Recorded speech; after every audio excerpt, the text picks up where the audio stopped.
Mesdames et messieurs, merci de nous avoir rejoints. Cette soirée est tout à fait privilégiée. Je n'ai pas besoin de dire pourquoi. Il suffit de regarder ce plateau, ou du moins de regarder la partie qui est à ma droite et la partie qui est à ma gauche, pour comprendre notre chance à Sciences Po ce soir de pouvoir accueillir ce qu'en anglais on appellerait un event, difficile de le traduire en français, quelquefois c'est l'anglais qui gagne, le mot français, une manifestation, mais ça a tellement de sens en français, manifestation, sur la démocratie globale. Alors, moi en tant que modérateur, il m'appartient de rien dire ou de dire peu de choses. Mais en tant que professeur dans cette maison, je ne vais pas m'empêcher de parler, je n'y arriverai pas, ne serait-ce que pour dire ma joie d'être ici ce soir. Ce que je voudrais juste dire à titre introductif, avant de présenter les participants, c'est que démocratie globale, c'est une alliance évidente, naturelle, de deux mots. Et c'est ce mariage en même temps de raison et de passion que nous devons célébrer ensemble. Apparemment, ce n'est pas gagné. Apparemment, ce n'est pas gagné parce qu'on se plaît de donner de la mondialisation des définitions caricaturales, de considérer qu'aujourd'hui et pour toujours, la mondialisation, c'est l'ultralibéralisme. Mais pourquoi diable ? Que la mondialisation n'est qu'un phénomène économique. Mais pourquoi donc ?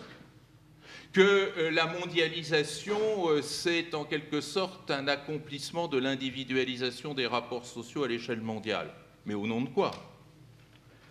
Je crois que si on s'efforce non pas de définir la mondialisation, qui a réussi à définir la mondialisation ? Ce n'est pas du tout évident. Mais si on approche la mondialisation, je voudrais en particulier rendre hommage aux travaux de John Hart Scholz, qui nous a fait un magnifique livre sur ce sujet, le terme qui se rapproche le plus de l'idée ou de la notion de mondialisation, c'est la notion d'inclusion. Inclusion. Pour la première fois dans l'histoire de l'humanité, tous les hommes, toutes les femmes de ce monde appartiennent au même monde, sont dans la même arène. Cette logique d'inclusion, c'est une logique qui appelle naturellement la démocratie. Mais derrière la logique d'inclusion et ce lien direct et évident, il y a plus, il y a mieux. C'est que si l'humanité est unifiée, le premier regard qu'on porte sur cette humanité insérée dans la même arène, c'est ses contrastes sociaux. Si tout le monde est avec tout le monde, les contrastes sociaux sont aujourd'hui plus évidents, plus forts, plus visibles, plus puissants qu'ils ne l'ont jamais été lorsque le système international, c'était en quelque sorte les mêmes, les semblables, les cousins qui vivaient ensemble, comme par exemple le système international au XIXe siècle qui se limitait de facto à l'Europe. Donc, si les contrastes sociaux prennent de ce fait une forte visibilité, ça veut dire que le grand enjeu international aujourd'hui, ce ne sont plus les rivalités politico-militaires entre les États, mais les contrastes sociaux dramatiques qui frappent la planète. La question sociale est devenue la question internationale première, reléguant le politico-militaire à l'état de question seconde.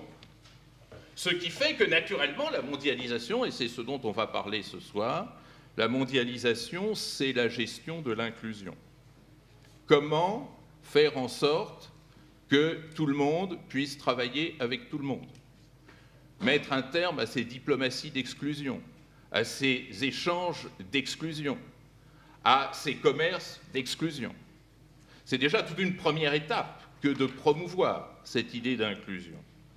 La deuxième, c'est qu'il n'y a pas d'inclusion forte et solide sans intégration sociale internationale. L'intégration sociale internationale, et on le sait depuis le fameux rapport du PNUD de 1994, l'intégration sociale internationale, c'est la promotion de la sécurité humaine. C'est un autre agenda international par rapport à ce que nous avons connu sous la bipolarité et la guerre froide. Comment donc l'intégration sociale internationale peut-elle être promue aujourd'hui dans le monde? Intégration sociale matérielle, sécurité alimentaire, sécurité sanitaire, sécurité environnementale. Intégration sociale symbolique, le respect, admettre l'altérité, faire en sorte que nul ne soit humilié par la différence qui le sépare des autres. C'est le même programme. Et enfin, dans cet amphi, c'est évident, le troisième stade de l'inclusion, c'est la solidarité.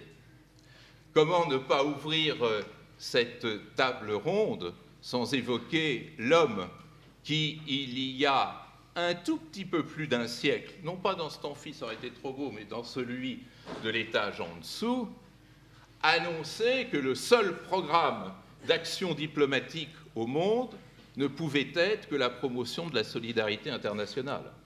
C'était Léon Bourgeois. Hélas, hélas, un peu oublié. On a envie de faire un contrôle auprès des étudiants. Qui connaît Léon Bourgeois aujourd'hui? Eh bien, c'est quand même celui qui a inventé le solidarisme. Et le solidarisme, c'est vraiment l'école française des relations internationales.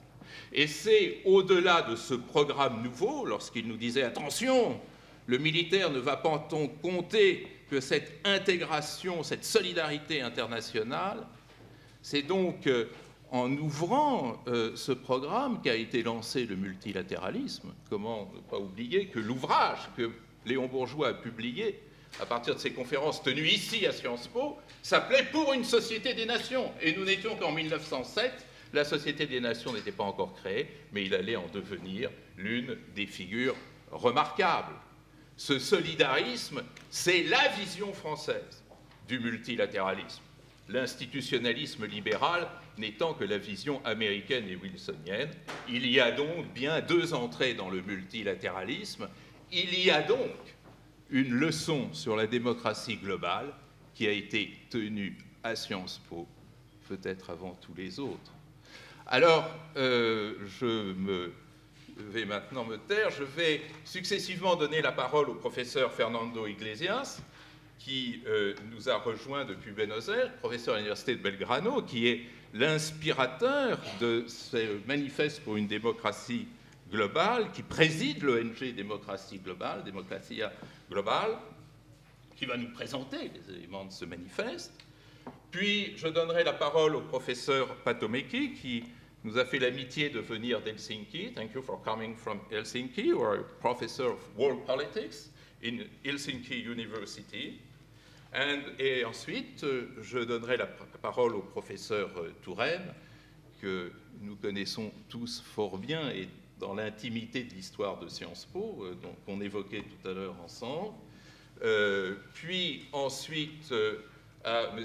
Pascal Lamy, directeur honoraire de l'Organisation mondiale du commerce. Et enfin, nous terminerons par notre ancien élève préféré, l'ancien secrétaire général des Nations Unies et de l'Organisation de la francophonie, le professeur Boutros-Ghali. Voilà, je vais donc me tourner, comme promis, vers le professeur Fernando Iglesias. Fernando, you have the floor.